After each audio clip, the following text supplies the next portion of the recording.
Ito na nga yung vlog natin sa Grace Island, Occidental, Mindoro.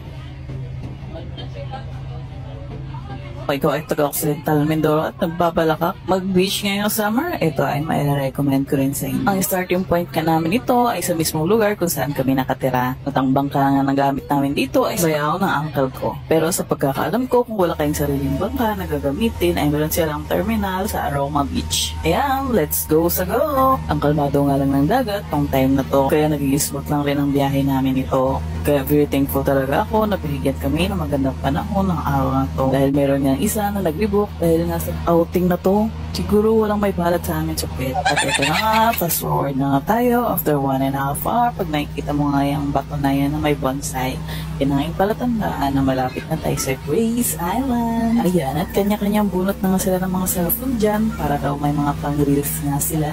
Para nga sa mga entrance nila, para sa adult is 100 and para naman sa kids is 50 pesos.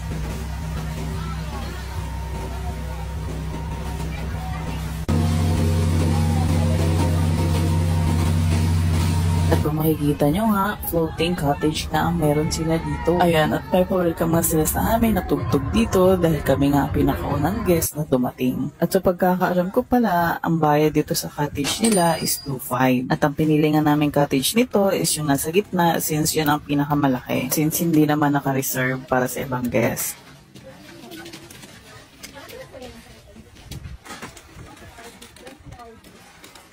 Kung gusto nyo nga masulit ang pag-stay nyo dito, agahan nyo ang pagpunta. Dahil sa biyahe pa nga lang, kakain na siya ng 1.5 hours or mahigit pa, depende sa kalma ng dagat. At kung galing ka sa San Jose, sinagot ko na nga agad ang mga posibleng katanungan dito dahil meron nga rin ako mga kakilala nagtatanong about dito sa pagpunta namin sa Grace. Alam niyo naman, sa our vacation na, siguradong kaliwa kanan ang pagpunta dito sa mga beach. At ito nga, kung nakikita nyo, kakarating lang naman at itong dalawa, una-una talaga to pagdating sa dagat. At kung meron ng pinakasulit ang pagpunta dito, silang dalawa yun. Dahil aahon yan, mamayang uwian pa.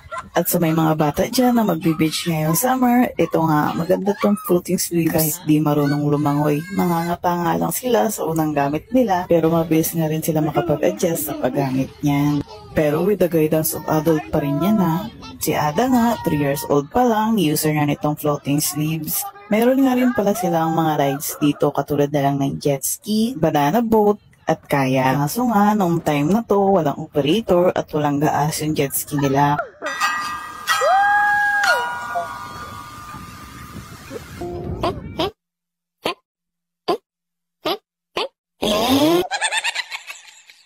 Kaya hila-hila na lang kami sa banana boat. Ang pinaka na-enjoy talaga namin dito is yung paggamit ng kayak. Una-una, chill-chill lang. Na-i-upload ko na nga yung iba sa reels. Ang price nga pala ng mga rides sila dito sa kayak is 200. Simula na yung pagdating mo hanggang uwian. At si jet ski naman, 3.5 for 1 hour. Sa banana boat naman, 3 rounds for 1.5. Pero sa 3 rounds na yun, pwedeng iba-iba ang sumakay doon. At dito, nag-ikot-ikot nga muna kami while naghahanap ng spot kung saan pwede mag-picture-picture. Medyo malawak naman ang pa-explore mo dito kung masipag ka maglakad. Pwede ka rin umakyat dyan. Pwede ka rin mag-reel sa mahabang bridge nila dyan. Ang kaso kasi ang auntie nyo medyo mahina na ang tuhod ko at sumasakit nga that time. Kaya limited lang ang lakad ko. Kahit gustuhin ko mag-explore, ito na nga yung pinaka-enjoy moment namin dito. Dahil naputol nga yung excitement namin sa banana boat dahil nga walang operator, naisip ng auntie ko na mag-kayak racing na lang kami na walang premyo. O diba ang galing, pero ito talaga kami pinaka nag-enjoy. Nasa reels na rin ang ibang funny moments nito. At dahil nga wala akong masabi sa part na to, magpapasalamat ako sa mga sponsor dito. Alam niyo na kung sino-sino kayo. By the way, muntikan ko na makalimutan banggitin na meron na rin para sila ditong overnight. Hindi ko lang alam kung magkano ang rate nila sa entrance at sa cottage pag overnight.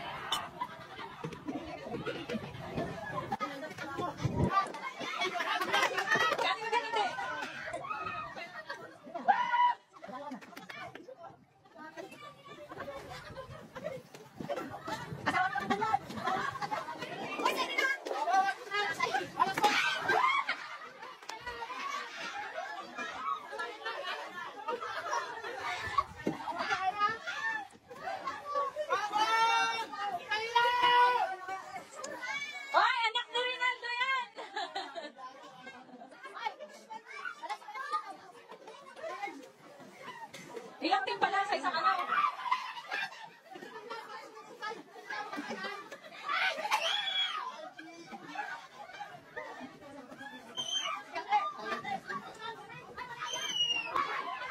Boy! Pagdali, boy! Hindi ka sumama doon? Dali na!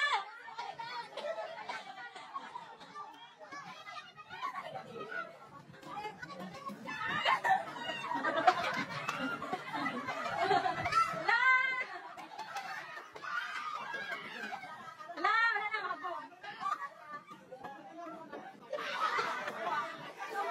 At pagtapos nga ng mga moment na to, at ito boom, bagsak ang lahat. 5 na kami nito nakaalis sa Grace Island and dumating nga kami dun sa destination namin is magtitilim na. At alam niyo na kung anong resulta kinabukasan. Sunburn. Kaya kung may balak ka mag-swim suit, pang aura lang talaga yan. Kung balak mo magbabad sa araw, mag-brush guard ka. Partida, hindi pa nga ako nakababad nito sa araw. Pero dahil sa init ng hangin, ayun, sunburn pa rin ang ending. Shout out pala sa antisil ko. Napag-utusan lang po.